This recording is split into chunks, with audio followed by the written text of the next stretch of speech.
Hello and welcome to another episode of EdgeCraft. I'm your host, Matt, and it is great to see you today. So today we are going to do a couple of things that I am very excited about. The first thing I want to do is I want to build a miniature super smelter. Something that can smelt a lot of sand real quick and make some glass.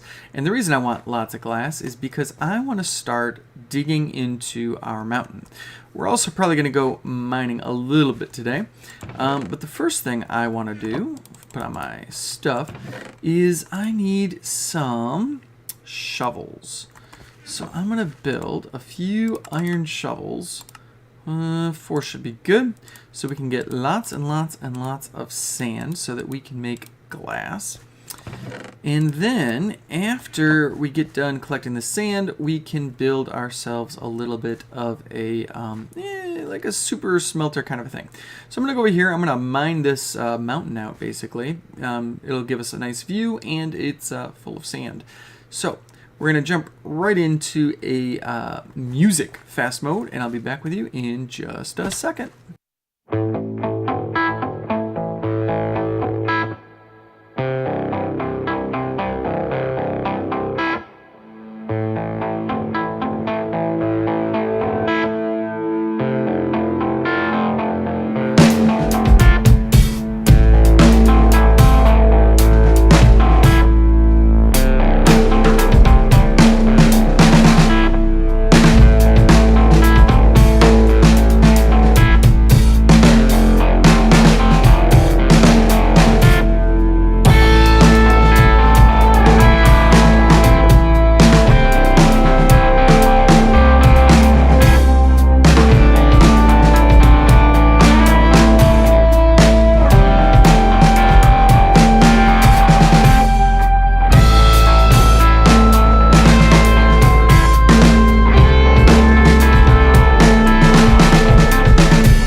Okay, so all done mining. We got quite a few stacks of sand here. We got, oh my goodness, let's see, was it 3, 6, 9, 10, 10 and a half, and a little bit of sandstone.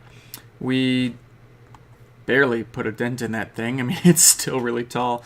Of course, a lot of that's sandstone and dirt and rock, but that's okay. Now, the next thing we need to do is we need to make our little super smelter doohickey. Now, this is what I want to do. I want to create some chests. So for that, we're going to need some wood. And so I need to turn this into some planks. 10 should be good. Make some chests, 5 chests. Let's try to make one more chest if I can. Perfect. Then I need some iron. This is very iron intensive, and I need to make some hoppers. Let's make 3 hoppers for now. We might need to make some more. And then I need to make some furnaces. So let's put together some more furnaces. That should be good. All right. So now what I want to do is create a little bit of space here. So we'll dig a hole deeper into the side of this mountain. And we will create a place for our super smelter thingamabob. Let's make sure this stays nice and lit. And all right. And by the way, I keep calling it a super smelter. It's not exactly a super smelter. A super smelter is certainly something we can do later on this season. This is going to be more of an extra efficient furnace system. So we can put things in and they just keep on going. And that will work out nicely for us. All right, so let's see, a little bit bigger. A little bit bigger. Almost there, though. All right, this should be good here. And of course, I made way too many shovels because I forgot about the torch trick that you can do when you're mining sand, but that's okay. All right, so now, here's what we want to do. We want to put down some chests. And I actually want one more chest. So let's do that, and let's do that. There we go. So now we've got 2 double chests. On top of those double chests, I want to put some hoppers. I'm going to put one there, and one there. And let's make one more, which means I need more chests. So 1, 2, boom, chest, boom, hopper, boom. And we're going to need a lot more hoppers too. All right, so now we've got the, well, you know, I don't like the arrangement here. I don't like it. I want these chests in the ground so they're not so high. So I'm going to break them real quick. Yeah, we're going to put them in the ground slightly. There we go. Now, this should be good. And remember, you have to shift click when you put hoppers down. All right, now on top of this, we can put furnaces. 1, 2, 3, and number 4 is right here. Let me take out the coal. Boom. All right. So number 4. And then we're going to need on top of that 4 more hoppers. So 1, 2, 3, 1, 2. Yeah, it's only 2 chests. That's 4 chests. 4 chests. 4 hoppers running out of iron. All right, and we'll put boom, boom, boom, and boom. And now, how much coal do we have? Oh, only 39. Okay.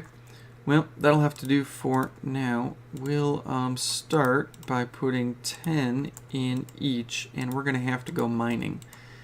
Let's see. Oops. Yeah, 9 in this one, I guess, and 10 in this one. And now what we can do is we can fill up these hoppers with whatever, and it'll start going down. But I need more chests because I want to fill the tops. There we go.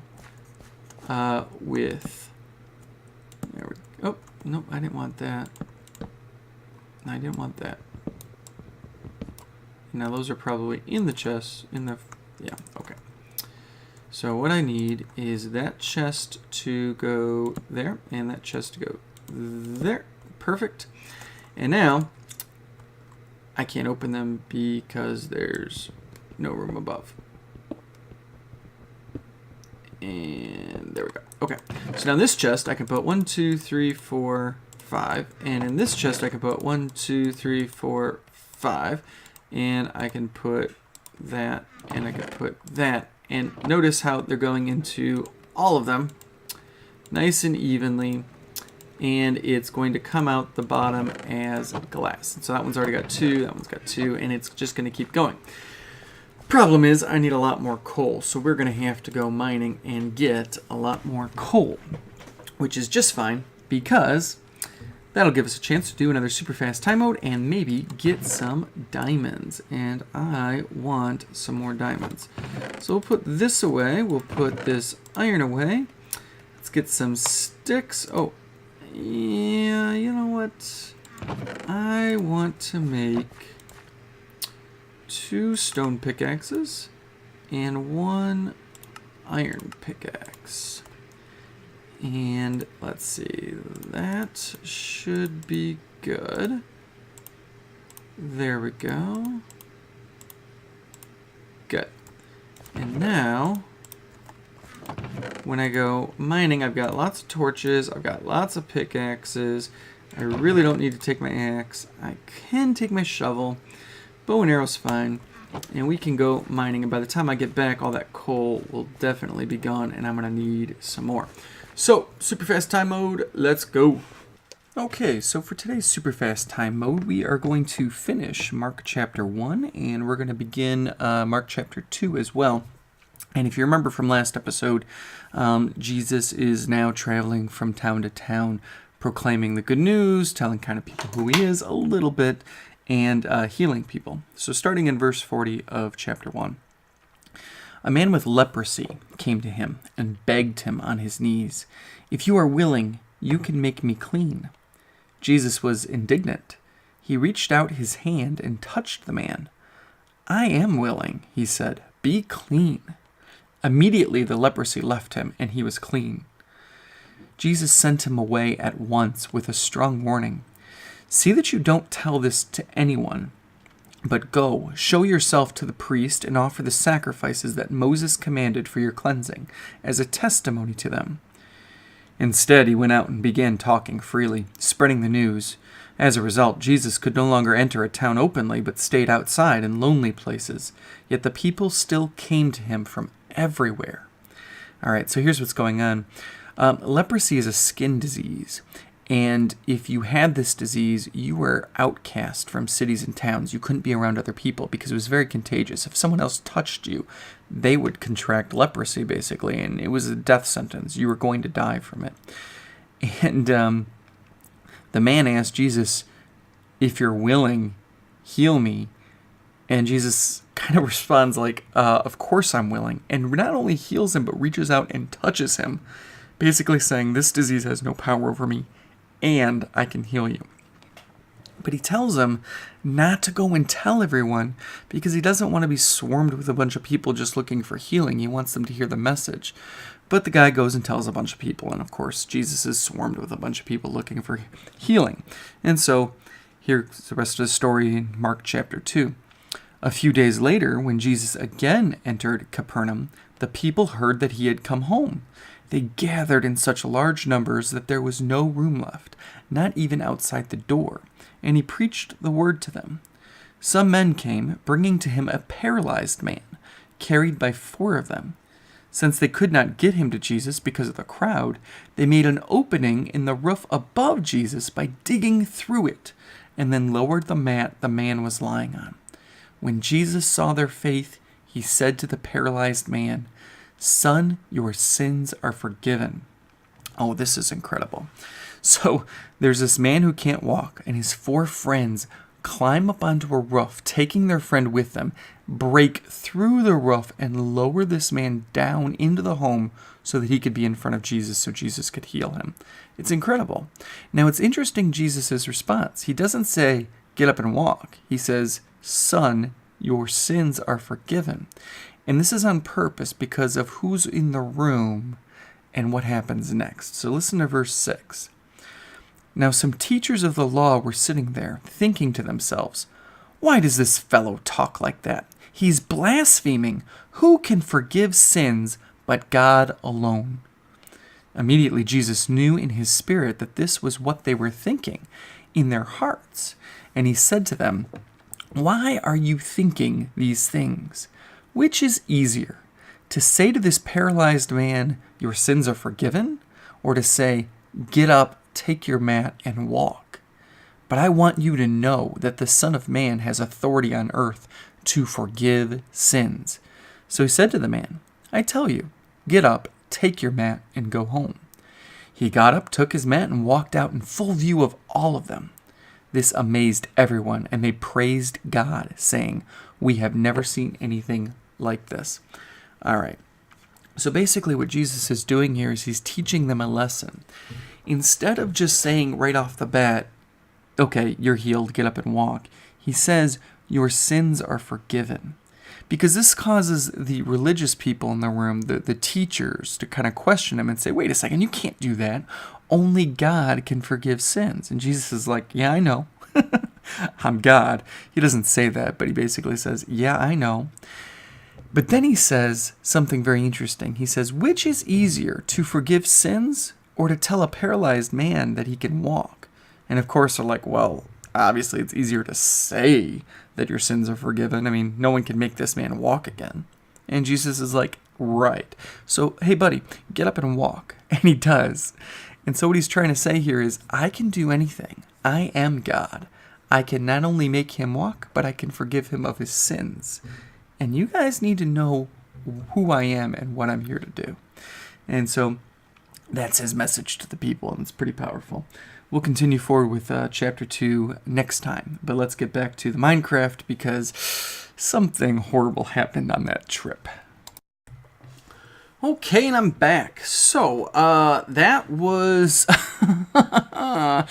yeah, I died. Don't go swimming in lava, kids. It's not good. But I did get 4 diamonds that time, and I got 2 other diamonds the time before. So now I've got a total of 7 diamonds. That's pretty awesome.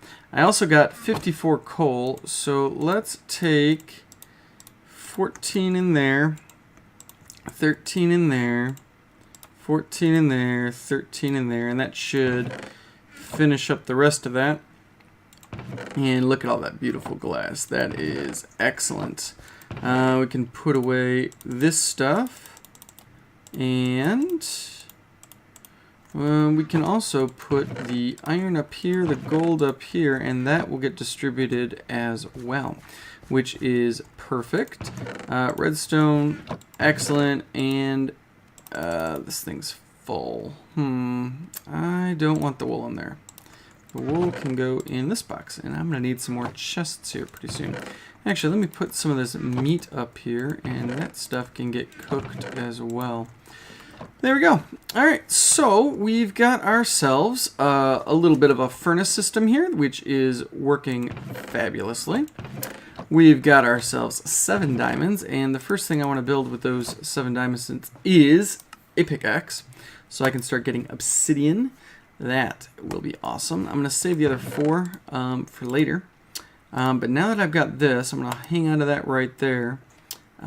That's great. I'm so happy that when I died and swam in that lava, I did not lose those diamonds. I did not lose my magical armor or my bow. But I did lose a lot of my other stuff, which was sad. But that's going to be okay, because we can make up for it. Looks like our little farm here is ready to harvest. I'm not sure. Not only are those things not growing, but those 2... I mean, I can't plant there, but those won't even grow. Like, what in the world is wrong here? This is just messed up.